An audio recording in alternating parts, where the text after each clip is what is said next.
Chocolate மாதிரி ready பண்ணுவோம். ரொம்ப நல்லாயிருக்கும். எங்களுக்கு ஒரு ஆடிட்டர் ஜெயின், அவர் ரொம்ப ரொம்ப நல்ல ஃப்ரெண்டு. எங்கள் தோட்டத்துக்கு வந்து எங்கள் கூட வேலை செய்வார். அவருடைய வழிகாட்டுதலும் இதுக்கு மூல காரணம். நாங்களே இல்லை, இன்னும் நிறைய பேர் தெரிஞ்சவங்க. ஆனால் எங்களுக்கு தெரிஞ்ச விஷயம் எல்லாருக்குமே சொல்லுவோம். இது நம்மளோட அழிஞ்சிடக்கூடாது.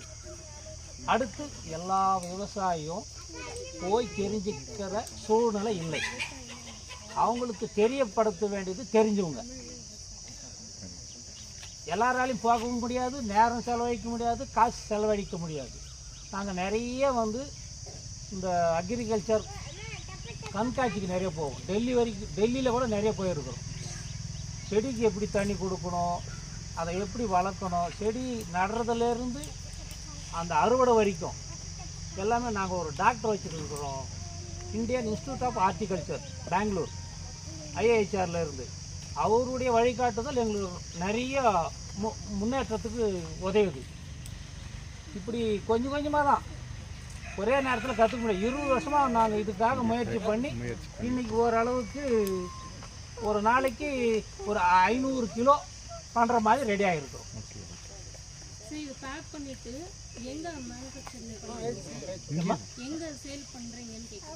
சேல்ஸ் வந்து ஃப்ரெண்ட் சர்க்கிள்லேயே எங்கள் தோட்டத்து பழம் மொத்தமே எங்கள் தோட்டத்துலேயே வந்து வாங்கிட்டு போவாங்க.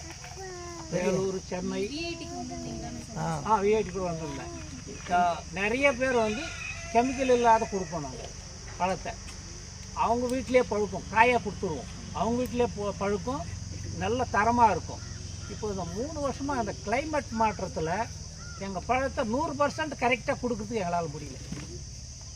ஏன்னா மாம்பழம் பூ எடுத்ததுலேருந்து மரம் அறுவடை வரைக்கும் அதிகமான மழை இருக்கக்கூடாது. இன்றைக்கி மழை வந்து ரொம்ப ரொம்ப அதிகம். அந்த நேரத்தில் பூ நேரத்தில், பிஞ்சு நேரத்தில், காய் நேரத்தில் அந்த மேலே தோலெல்லாம் வந்து இந்த மழை ஏறத்தில் பாதிக்குது. அது பழுக்கும்போது கெட்டுடுது சீக்கிரம். அதுக்கு முன்னே 99% கேரண்டி கொடுப்போம்.